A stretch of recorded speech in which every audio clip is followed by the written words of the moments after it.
Time I was in there, at the end of that session in the morning, they would say, anybody got any questions? I kept my mouth shut for a while, and I felt if I was quiet enough that I could see whatever needed to be seen. So anytime that I would ask them for a boat to go out on to tour an area, I had a boat the next morning or within 48 hours. Anytime I asked to get on a helicopter and go take a helicopter ride, they put me on a helicopter. I asked if I could possibly go out and see the Deepwater Horizon site. They put me on a Coast Guard plane along with 14 media members with big giant cameras and brought me out to the Deepwater Horizon where the whole back of the plane opens and you're strapped and you can stand in video.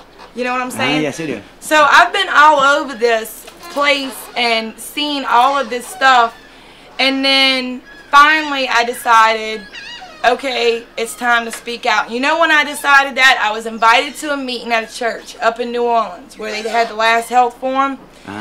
When I walked in and sat down in the chair and looked around that room and realized how many people was in there, who was in there, that people needed to know what the hell was going on in the Gulf.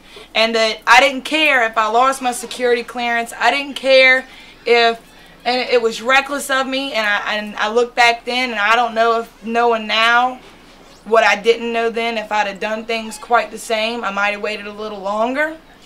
But it was quite reckless of me because my husband had a job with BP and they could have fired him at any minute. Any minute. So, first thing they did when they come in was put a gag order on everybody.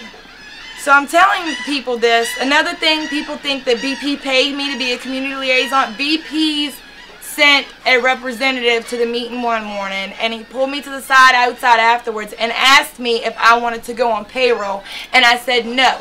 And he said, don't you like money? I said, my husband takes care of us, and I don't like rules that come with that paycheck, so I don't want it.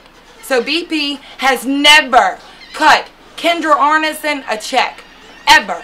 Not $1.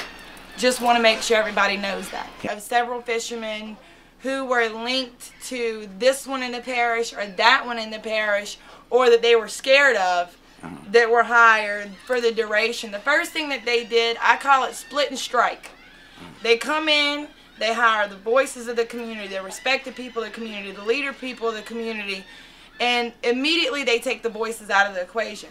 Yes. Then they turn around. So they're trying to neutralize the aggressive voices that are speaking up for the people by hiring, giving jobs, and kind of controlling the story in that way. Just like they tried to offer me a check. Pull us out of the equation.